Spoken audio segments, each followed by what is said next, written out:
single day. I'm gonna make something great. That's my way. ازيكم عاملين ايه؟ يا رب تكونوا بخير. المرة اللي فاتت عملنا مع بعض الكالزوني، كان من المطبخ الإيطالي. نخرج بقى من المطبخ الإيطالي ونخش على المطبخ الهندي. ووصفتنا هي الفراخ بالزبدة أو الباتر تشيكن زي ما بيقولوا عليها. أنا بحب المطبخ الهندي جدا، بعيدا طبعا عن الشطة، أنا بحب الشطة خالص بس أنا بحب المطبخ الهندي عشان يعني قريب شوية من المطبخ المصري، مليان بهارات.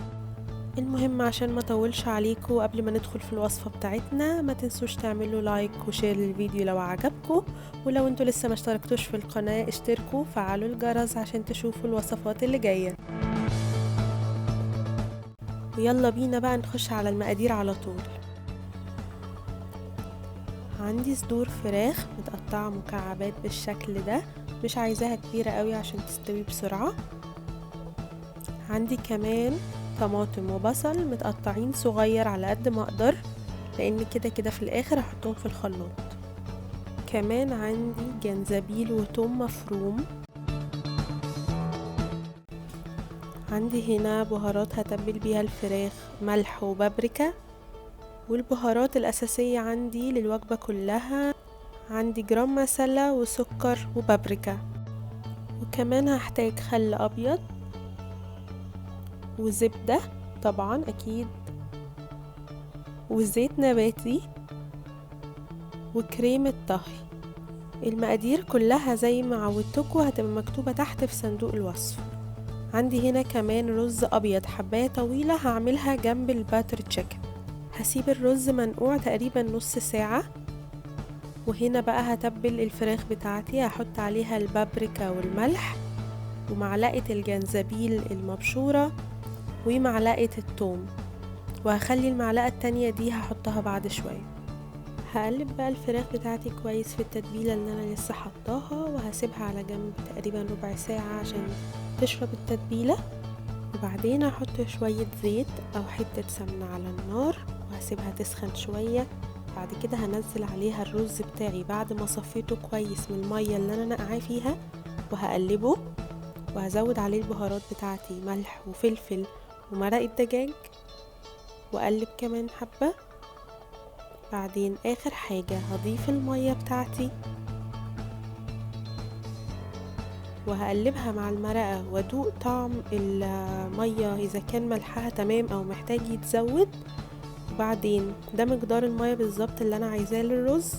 هغطيها، ولما يبقى بالشكل ده هوطي عليه النار واغطيه واسيبه تقريبا نص ساعة يستوي.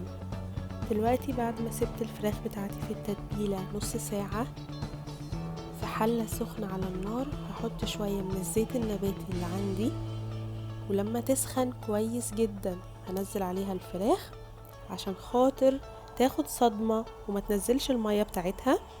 هوزعها بالشكل ده ومش هقلبها غير لما تاخد الصدمة كويس، تبقى بالشكل ده كده. بعدين هبدأ اقلبها لحد لما تستوي. بعد كده هخرج الفراخ بتاعتي دي في طبق على جنب، عشان كده الوصفة دي بيسموها يعني كله في حلة واحدة زي ما بيقولوا. هاخد بقى الخضار بتاعي، وفي نفس الحلة اللي عملت فيها الفراخ هحط البصل واحط الباقي من الزيت النباتي اللي عندي، واقلب البصل كويس لحد لما يدبل. بعد كده هاخد نص كمية الزبدة اللي عندي وهحطها على البصل واقلب كمان مرة. لما البصل يدبل كويس هنزل بعد كده الطماطم ومعلقة الثوم اللي كنا لسه سايبينها، وبقية البهارات اللي هي السكر والبابريكا وجرام مسلة والخل، وهقلب كل ده مع بعض. بعد كده هحط مية، هحط كمية زي دي كده بالظبط اللي هو تغطي الخضار، وهقلبهم مع بعض وهزود ملح، وهسيبهم على نار هادية لحد ما كل الخضار اللي عندي يدبل بالشكل ده. في الخطوة دي بقى لو عندي هاند بلندر ممكن اضربهم وهو الحاجات كلها سخنة. لو مش عندي هستنى الخضار يبرد شوية وهحطه في الخلاط وهضربهم مع بعض كويس جدا لحد لما يبقى القوام بتاعه كريمي كده بالشكل ده. نسيت اقول ان احنا هنحط الخضار بالمية اللي كانت معاه، مش هنصفيه من المية. الخطوة اللي بعد كده هجيب مصفى تكون ناعمة وهفضي فيها الخليط الكريمي اللي عندي ده، وهبدأ ان انا اقلب الخليط ده بمعلقة او بسباتيلا او باي حاجة.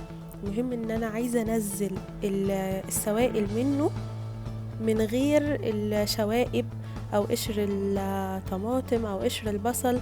عايزة بس انزل السائل ويبقى في الاخر عندي الشوائب بالشكل ده كده هرميها.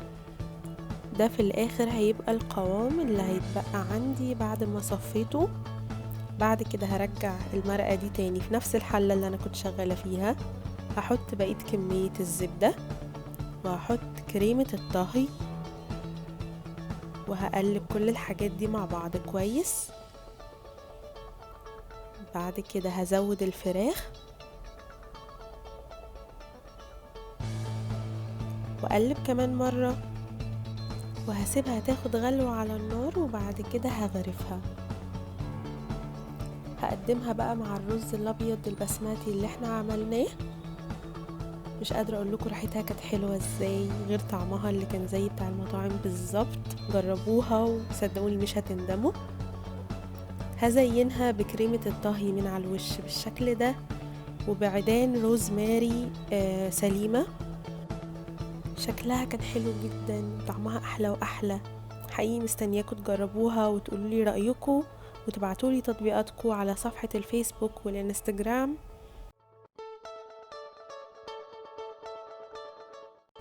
الكمية اللي انا عملتها النهاردة دي واللي انا هسيب لكم مقاديرها بالظبط تحت في صندوق الوصف تكفي من 5 ل6 اشخاص. طبعا مستنية آرائكم واقتراحاتكم تحت في الكومنتات. لو عايزين حاجة معينة نعملها مع بعض أو حد عايز يسأل على أي حاجة يسيبها تحت في الكومنتات. وبرضو هستنى تطبيقاتكم زي ما قلتلكم. لو انتوا لسه بتتفرجوا على الفيديو لحد اللحظة دي وعجبكم الفيديو بتاع النهاردة، ما تنسوش تعملوا لايك وشير. واكيد طبعا مش هتبقوا بتتفرجوا على وصفاتي من غير ما تعملوا لي سبسكرايب ولا ايه؟ لو لسه ما عملتوش سبسكرايب يلا بسرعة اشتركوا في القناة وفعلوا الجرس عشان تشوفوا الوصفات اللي جاية. استنوني في وصفات تانية احلى واحلى. اشوفكم على خير.